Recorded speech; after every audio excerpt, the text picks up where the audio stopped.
আসসালামু আলাইকুম। এখন শুনবেন সংবাদ শিরোনাম।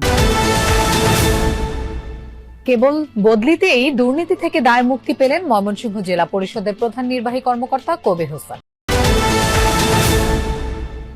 রাজশাহী বিশ্ববিদ্যালয়ের ৩ শিক্ষার্থীর ওপর হামলা মারধরের ঘটনায় বিক্ষোভ, মহাসড়ক অবরোধ। প্রচলিত পদ্ধতির সংস্কার চাইলেও গণভোট সম্পর্কে জানে না বেশিরভাগ মানুষ। বিশ্লেষকরা বলছেন পরিষ্কার ধারণা। সাইবার অপরাধের অভিযোগ গ্রহণ ও সমাধানে ডিএমপির সাপোর্ট সেন্টার উদ্বোধন। দুর্বৃত্তদের গুলি ছোড়ার নির্দেশ আইনেই আছে। আসসালামু আলাইকুম। এতক্ষণ শুনছিলেন সংবাদ শিরোনাম, এখন শুনবেন বিস্তারিত। সংবিধানে নির্দলীয় তত্ত্বাবধায়ক সরকার ব্যবস্থা ফিরিয়ে দিয়ে ঐতিহাসিক রায় দিলেন আপিল বিভাগ। এর ফলে ১৪ বছর আগে বাতিল করা নির্দলীয় তত্ত্বাবধায়ক সরকার ব্যবস্থা ফিরল আবারও। কার্যকর হবে চতুর্দশ সংসদ নির্বাচন থেকে। প্রধান বিচারপতি সৈয়দ রেফাত আহমেদের নেতৃত্বাধীন ৭ বিচারপতির পূর্ণাঙ্গ আপিল বেঞ্চ এই রায় দিয়েছেন। রায় ঘোষণার সময় উপস্থিত ছিলেন বিএনপি, জামায়াত সহ আপিলকারী আইনজীবীরা। রাষ্ট্রপক্ষে উপস্থিত ছিলেন অ্যাটর্নি জেনারেল মোহাম্মদ আসাদুজ্জামান। বিএনপির আইনজীবীরা বলেন, এই রায়ের পর দেশের মানুষ তাদের নিজের ভোট নিজে দিতে পারবেন। এটি মাইলফলক হয়ে থাকবে। জামায়াতের আইনজীবী বলেন, রাজনৈতিক দলের অদূরদর্শিতার কারণেই জাতির ভাগ্যে দুর্দশা নেমে এসেছিল। সুজনের আইনজীবী বলেন, ২০১১ সালে তত্ত্বাবধায়ক বাতিলের রায়ে দেশের গণতন্ত্র ধ্বংস হয়। রিটকারী ডক্টর বদিউল আলম মজুমদার বলেন, তত্ত্বাবধায়ক সরকার ব্যবস্থা বাতিলের রায়টি ছিল অসাংবিধানিক ও ত্রুটিপূর্ণ। আমরা মনে করি এই জাজমেন্টটি এই দেশের জন্য একটা মাইলফলক। দেশের মানুষ এতদিন যে ভোট দিতে পারে নাই, তারা এখন ভোট দিতে পারবে।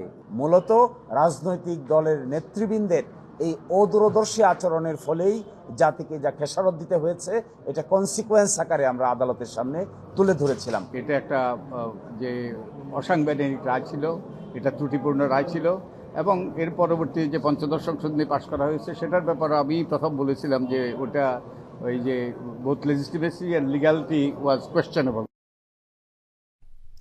পূর্ণাঙ্গ রায় প্রকাশের পর জানা যাবে পরবর্তী নির্দলীয় তত্ত্বাবধায়ক সরকারের প্রধান উপদেষ্টা আগের মতো নাকি জুলাই সনদ অনুসারে হবে, এমনটি জানিয়েছেন অ্যাটর্নি জেনারেল মোহাম্মদ আসাদুজ্জামান। নির্দলীয় তত্ত্বাবধায়ক সরকার ব্যবস্থা ফিরিয়ে দেওয়ার রায় নিয়ে প্রতিক্রিয়ায় অ্যাটর্নি জেনারেল একথা জানান। ব্রিফিংয়ে বলেন, তত্ত্বাবধায়ক সরকার ব্যবস্থা বাংলাদেশের গণতন্ত্রের জন্য সহায়ক ব্যবস্থা। এখন থেকে আর দিনের ভোট রাতে হবে না, কিংবা মৃত মানুষ এসে ভোট দিয়ে যাবে না। পূর্ণাঙ্গ রায় প্রকাশের পর সংবিধানের নতুন সংস্করণ ছাপানো উচিত বলেও জানান রাষ্ট্রের প্রধান আইন কর্মকর্তা। বলেন, নির্দলীয় তত্ত্বাবধায়ক সরকার ফিরেছে, তবে এর গঠন কি হবে সেটি ঠিক করবে পরবর্তী সংসদ। তত্ত্বাবধায়ক ব্যবস্থা বাংলাদেশের গণতন্ত্রের জন্য একটি সহায়ক ব্যবস্থা হিসেবেই হয়তো ফুল জাজমেন্টে আসবে, কারণ কনক্লুশন যেটা আসছে এই লাইনে সাবমিশনের ব্যবস্থা। আজ থেকে বাংলাদেশের মানুষ আগামী দিনে নিজের ভোট নিজে দিতে পারবেন। দিনের ভোট রাতে হবে না, মৃত মানুষ এসে ভোট দিয়ে যাবেন না, এরকম একটি গণতান্ত্রিক মহাসড়কে চলা শুরু করলেন বলে আমরা মনে করি। তত্ত্বাবধায়ক সরকার পুনর্বহালের রায় নতুন দিগন্ত উন্মোচন করবে, এই মন্তব্য করেছেন বিএনপির স্থায়ী কমিটির সদস্য আমির খসরু মাহমুদ চৌধুরী। তিনি বলেন, এই রায় বিএনপির দীর্ঘদিনের আন্দোলনের সাফল্য। ঢাকা বিশ্ববিদ্যালয়ে ফ্রি মেডিকেল সেবা ও স্বাস্থ্য পরীক্ষা ক্যাম্প অনুষ্ঠান শেষে এই মন্তব্য করেন তিনি। আমির খসরু বলেন, তত্ত্বাবধায়ক সরকারের অনুপস্থিতিতে মানুষকে যে ত্যাগ স্বীকার করতে হয়েছে, আগামী নির্বাচনের আগে সেই সংকট আর থাকবে না। তিনি বলেন, তত্ত্বাবধায়ক সরকারের কাঠামো নিয়ে রাজনৈতিক দলগুলোর মধ্যে ভিন্ন মত থাকলেও আলোচনার মাধ্যমে তার সমাধান হবে। ধানের শীষ বঞ্চিতদের এনসিপিতে মনোনয়ন দেওয়ার ঘটনা বিএনপির ভোটের মাঠে কোনো প্রভাব ফেলবে না বলে মনে করেন আমির খসরু।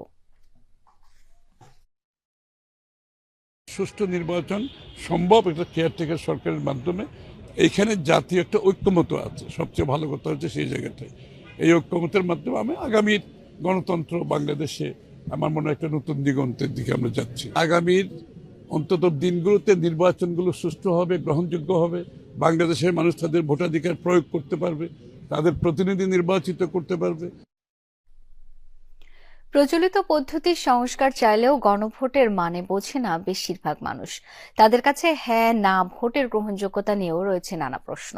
তবে রাজনীতি সচেতন, শিক্ষিত ও তরুণদের কাছে রাষ্ট্র সংস্কার সবচেয়ে বেশি গুরুত্বপূর্ণ। বিশ্লেষকরা বলছেন, গণভোটে আস্থা ফেরানো ও সহজ করে তোলার দায়িত্ব সরকার ও রাজনৈতিক দলগুলোর। গণতন্ত্র প্রতিষ্ঠায় গণমানুষের মত তুলে ধরতেই ভোট। মানুষ যেখানে শান্তিতে বসবাসের উপায় খোঁজে, কিন্তু জীবিকার বিপরীতে উচ্চ দ্রব্যমূল্যের পার্থক্য যখন বিশাল, ভ্যাট ট্যাক্স পরিশোধের পরও অসুস্থ শরীরের চিকিৎসা যেখানে অনিশ্চিত, ভোটের দায়িত্ব সেখানে কারো কারো কাছে প্রহসনের নাম। মিছিল, মিটিং, প্রতিশ্রুতি, প্রাপ্তি ও প্রতারণার বাইরে থাকতে চান ইমরান। কোলাহল ছেড়ে স্বস্তি খোঁজেন প্রকৃতির কাছে। মানে বুঝলেও গণভোটের আবেদন তার কাছে যৎসামান্যই। ইলেকশন করলেই কি পরিবর্তন আনতে পারবো? সাধারণ মানুষের হাতে, ছাত্র হাতে, কত মানুষের হাতে গেল দেশ। চলতেছে তো, এখনো তো চলতেছে, ওইভাবেই চলে। পরিবর্তনের তো কোনো দিক দেখিনি। লোকগুলা নাই, হয়তো বাজারে কিছু লোক আছিল, ওই লোকগুলো পরিবর্তন হয়ে অন্য লোক হয়েছে। কি হয়েছে? আমার কি উন্নত হয়েছে? চায়ের কাপে ভোটের ঝড় ওঠে প্রতিনিয়ত। গ্রামের আড্ডায় চলে রাজনীতির আলাপ, পক্ষে বিপক্ষে কথার লড়াই। আর সামনে নির্বাচন থাকলে তো কথাই নেই। কিন্তু কজন বোঝেন গণভোটের মানে? গণভোট মানে আপনার দৃষ্টিতে কি? মানে গণভোটটা আপনি কিভাবে কি বুঝতে? এগুলি সম্বন্ধে আমার ধারণা নেই, যেহেতু রাজনীতির মধ্যে চলি না, তো ওই হিসাবে ধারণা নেই আমার। গণভোট এটার মানে না, আমি বুঝি না। আমরা এটা বুঝি, এটা আমগুলো খারাপ। আমরা এটা যেটা বুঝি না, এটা আমগুলো খারাপ। যেটা আমরা বুঝি, এইটা আমগো ভালো। একটা মত আছে যে সরকার যেটা চাইতেছে এর পক্ষে জনগণ আছে কি না। ভোট দিতে গেলে তারা তাদের মন্তব্য প্রকাশ করতে পারবো, হ্যাঁ মাধ্যমে বা না এর মাধ্যমে। হানা একবার এসে দ্বারা আমরা তখন অনেক ছোট শুনছি যে ভোট দিলেও পাস, না দিলেও পাস, এটাই তো নাকি গণভোট।